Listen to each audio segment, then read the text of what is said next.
Hi, இன்னைக்கு Friday evening independence day. So என் husband evening ஃப்ரீங்கிறதுனால நாங்கள் வந்து ஒரு மூவி பார்க்கலான்னு சடனாக டிசைட் பண்ணி கிளம்பிட்டோம். சரி, ஒரு மூவி டேட் நைட் மட்டும் இருக்கலாம்னு சொல்லிட்டு அப்போது வந்து கூலி மூவி தான் ரிலீஸ் ஆயிருந்ததுங்க. இங்கே மேக்ஸிமம் தமிழ் மூவி விஜயவாடாவில் வந்து நிறைய போடுறதில்ல, எப்போயாவது ஒரு முறை தான் வராங்க. அது ஒரு பிக் ஸ்டார்ஸ் மூவி இருந்தால் தான் போடுறாங்க.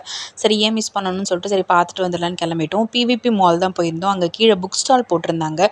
ஸோ அதான் ஹஸ்பண்ட் வந்து பைக் பார்க் பண்ணுறதுக்குள்ளே நம்ம கொஞ்சம் பார்த்துடலான்னு பார்த்துட்டு இருந்தேன். பட் ஆல்ரெடி வீட்டில் 2 புக்ஸ் வந்து இன்னும் படித்து முடிக்காமல் இருக்கிறதுனால நான் எந்த புக் ஷாப்பிங்கும் பண்ணலை, சும்மா பார்த்துட்டு மட்டும் வந்துட்டேன்.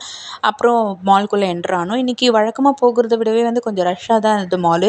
மேபி வந்து வீக்கெண்ட் இண்டிபெண்டன்ஸ் டே லீவுங்கிறதுனால அவ்வளோ ரஷ் இருக்கும்னு நினைக்கிறேன். பட் ஸ்டில் நாங்கள் நல்லா தான் என்ஜாய் பண்ணோம். கீழே கொஞ்சம் நல்லா ஷாப்ஸ்லாம் எக்ஸ்ப்ளோர் பண்ணோன்னே நாங்கள் மேலே வந்து தேட்டருக்கு போயிட்டோம். மூவினா பாப்கார்ன் இல்லாமல் எப்படி, அன்றைக்கி வேறு காம்போ ஆஃபரில் வந்து ஆஃப் த ப்ரைஸில் வேறு கொடுத்துட்டு இருந்தாங்க. அதனால் பாப்கார்ன் வாங்கிக்கிட்டோம்.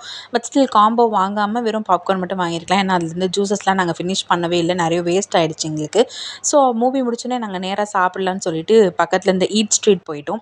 ஆல்ரெடி டைம் வேறு ரொம்ப டிலே ஆகிட்டு இருந்துச்சு. நாங்கள் போகும்போது மழை வேறு, அதனால் சரியாக எங்களால் ஈட் ஸ்ட்ரீட்டில் இந்த முறை சாப்பிட முடியல. அண்டு ஸ்டால்ஸும் வந்துட்டு ரொம்ப கம்மியாக இருந்தது இந்த முறை. நிறைய வந்து அவங்களுக்கு ஐட்டம்ஸ் கிடைக்கல அப்படின்னு சொல்லியிருந்தாங்க ஒரு ஸ்டாலில். எங்கே திரும்பினாலும் ஃபலோடா ஷாப்பாகவே தான் இருந்தது. ஃபுட் ஷாப்பை விட ஃபலோடா ஷாப் தான் ரொம்ப அதிகமாக இருந்தது. சரி, அங்கேருந்து வந்து கொஞ்சம் ஃபியூ ஆப்ஷன்ஸில் எங்களுக்கு பிடிச்சதெல்லாம் நாங்கள் சாப்பிட்டுட்டு அண்ட் நேராக வந்து ஃபலோடா வாங்கிறதுக்காக வந்துட்டோம். என் பொண்ணுக்கு ஃபலோடானா ரொம்ப பிடிக்கும். அதனால் அவங்களுக்காக சரி போனால் போட்டோம், எப்போயோ ஒரு முறை தான் வெளியில் வரும் அப்படின்னு சொல்லிட்டு ஒரு ஃபலோடா வாங்கலான்னு சொல்லிட்டு வாங்கினோம். அதை வந்து 1/3 பண்ணிக்கிட்டோம். நானே, என் ஹஸ்பண்ட், என் பொண்ணு, நாங்கள் 3 பேருமே ஷேர் பண்ணி சாப்பிட்டுட்டோம்.